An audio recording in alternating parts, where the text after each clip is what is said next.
next Q&A. I'm Wembley Toast, that you've already known if you've been sticking around. We have the real life Lois and Peter Griffin. Can you give a round of applause for them, please? We appreciate you being here and having us. Thank you so much. As well as if anybody has questions, feel free to line up if you'd like to. But other than that, how have you enjoyed your place here so far? Oh, this is great. We're having a great time. This is my personal second time in Texas. I was here last year for Bonsai Con, a different anime con. And that was a lot of fun, so I was excited to be able to come back to Texas. But this time I was really excited because I was able to bring my cartoon wife to real life, Lois Griffin. Round of applause, everybody! Thank you for having us. It's exciting to be here. Everything's bigger in Texas, right? Unfortunately. So coming about and playing these characters, I mean, at what point in your life did you finally see it happening? Well, I feel like I've told this story a million times, but here's a million and one. I started cosplaying in 2012 at New York Comic Con, which is held at the Jacob Javits Center in New York City. And we ended up just dressing up like characters and stuff. I wasn't even Peter Griffin. I was dressed like Western Ghost Rider, and my head couldn't have been hotter if it was actually on fire. I ended up getting heat stroke at the con. But I got a kick out of taking pictures with people and posing and all that kind of stuff. So I almost didn't go to Comic-Con the second day, but I was like, you know what, let me try to find something a little more comfortable. And you know, I found the magic formula in my closet. I showed up at the con and I started doing the voice. And then bit by bit, over time, it started going more and more viral on the internet. And then I ended up making my own YouTube channel, and I have all the social medias and the TikToks and all the things the kids are into. And here I am, almost 11 years later, still doing this. And that's the bird of the word. Yeah, we actually met on a cartoon shit posting forum, I guess. You know, it was always my dream to be a cartoonist. But then I was like realizing being a cartoonist and an artist, you spend a lot of time alone. So I decided I wanted to be a cartoon. And I met this young man on the cartoon post. And I was about to do my first Lois cosplay. I realized that he was doing the PETA. And unfortunately, he wasn't able to make it for the photo shoot.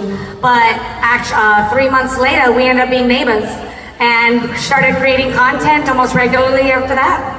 And it's pretty natural, you know, we get a good cadence here, and you know, we have fun with it, and we get to travel and see all your bright faces in different places, and it's fun. Yeah, and speaking of cadences, before I decided to be a human cartoon, I was in the military, and they didn't appreciate comedians in the Army, so, you know, and working with a professional comedian makes it a lot easier, and we just feed off of each other's shenanigans, and we have great chemistry, and it's been an honor to play Lois, because her fan base is nuts, and it was a lot to live up to, because I'm not as good as Peter is with the one voice, but I mean, I really had to stick to my guns, and I gotta commit to it, and it's really nasally, you gotta put it out there. I had to get a new weave, you gotta improve your job, remember?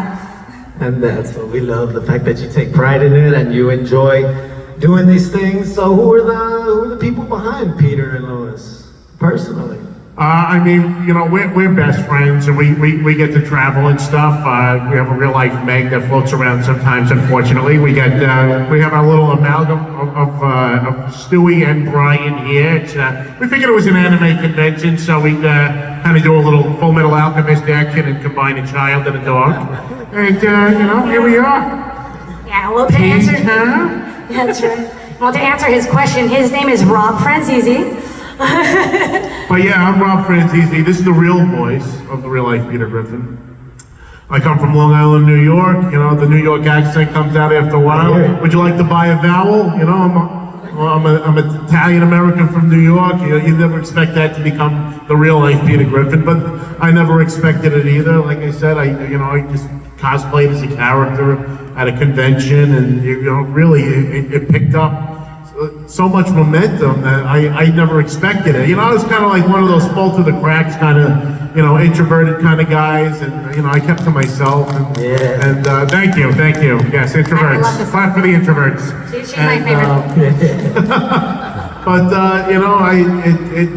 nobody was more surprised about this whole thing than me, and it took me a long time to realize just how much it meant to people that what I do with the videos that I make, and I get messages all the time telling me that I was having a rough day and I watched one of your videos and it really changed my day, and that's honestly why I continue to do it. I mean, the traveling and sometimes the pay is great, don't get me wrong, but the fact that I'm able to spread a little sunshine in this world and kind of empath off some of that joy is what keeps me going.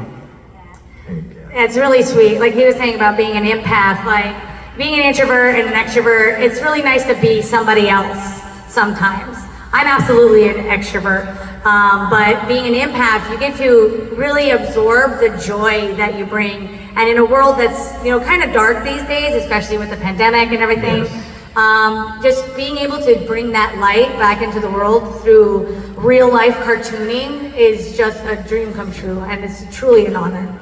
Well, we all definitely enjoyed it, especially with Reborn having you back, and all the other clips that we've seen throughout, and hopefully anybody here has been keeping up as well.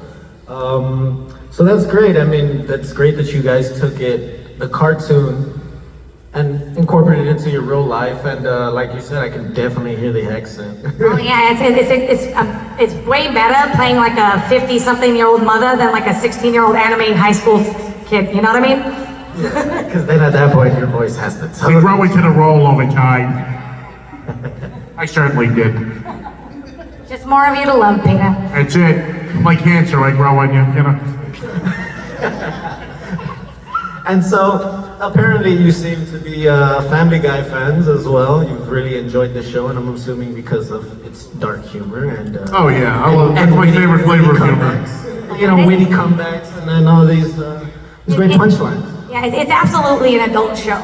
Yes. Like there are cartoons, and everyone assumes that cartoons are, for kids, but that's absolutely a cartoon for adults. Yes. And